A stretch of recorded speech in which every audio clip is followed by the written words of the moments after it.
The Indian stock market faced a challenging day on May 8, 2025, as both benchmark indices, the Sensex and Nifty, closed in negative territory. The Sensex plunged by 412 points, ending the day at 80,334.81, while the Nifty 50 tumbled 140.60 points to close at 24,273.80. This decline was mirrored across broader markets, with mid-cap and small-cap indices also experiencing losses exceeding 2%. Escalating geopolitical tensions between India and Pakistan cast a shadow over investor sentiment, contributing to the market downturn. Among the top gainers on the Nifty were Axis Bank, Tech, Kotak Bank, Titan, and Tata Motors, registering modest gains. However, these gains were overshadowed by the significant losses incurred by major players like Shriramfin, Eternal, M&M, Adaniant, and Hindalco, which emerged as the top losers of the day. The sharp decline in the Indian stock market can be attributed to a confluence of global and domestic factors. Geopolitical tensions between India and Pakistan escalated following reports of Indian forces neutralizing Pakistani military attempts along the border. This development sent shockwaves through the financial markets, impacting investor confidence. The Pakistani stock exchange experienced a significant crash, with trading halted after a steep decline of 6.3% to 7%. Adding to the woes, the Indian rupee weakened significantly against the US dollar, marking its biggest single-session decline since February 2023. The rupee closed at 85.59 to 85.71 per USD, reflecting the heightened risk aversion among investors. This depreciation can be attributed to a combination of factors, including the strengthening of the US dollar, rising crude oil prices, and concerns over the impact of geopolitical tensions on the Indian economy. The derivatives market mirrored the nervousness prevailing in the cash segment. The India VIX, a measure of market volatility, surged by nearly 4%, indicating heightened uncertainty and risk perception among investors. This surge in volatility suggests that market participants are anticipating further fluctuations in the near term.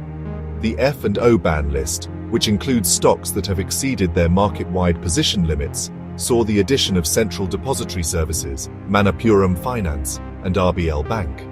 The inclusion of these stocks in the ban list indicates that traders have built up significant positions in these counters, potentially contributing to their increased volatility.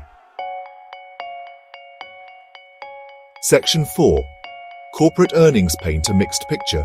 Dabur falters, Asian Paints disappoints.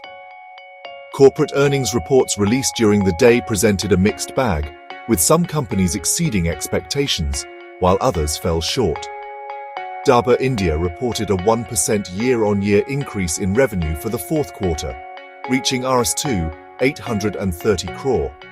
However, the company's India revenue declined by 4% year-on-year, while profits of Rs 313 crore missed analyst estimates.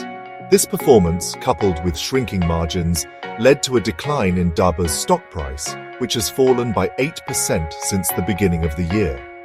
Asian Paints, another heavyweight in the consumer goods sector, also disappointed investors with its fourth quarter results.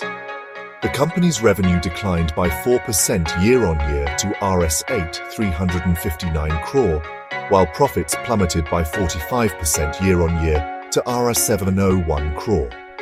This decline in profitability was attributed to a combination of factors, including higher input costs, increased competition, and slowing demand in the paint and coatings industry. Section 5. Tata Motors shines. ICICI Bank makes history, a look at notable performers. Despite the overall market gloom, certain stocks managed to stand out, showcasing resilience and growth potential. Tata Motors continued its upward trajectory, gaining 2.5% on May 8th, adding to its impressive 18% surge over the past month. This positive momentum can be attributed to several factors, including the potential positive impact of an anticipated India-UK trade deal on its subsidiary, Jaguar Land Rover.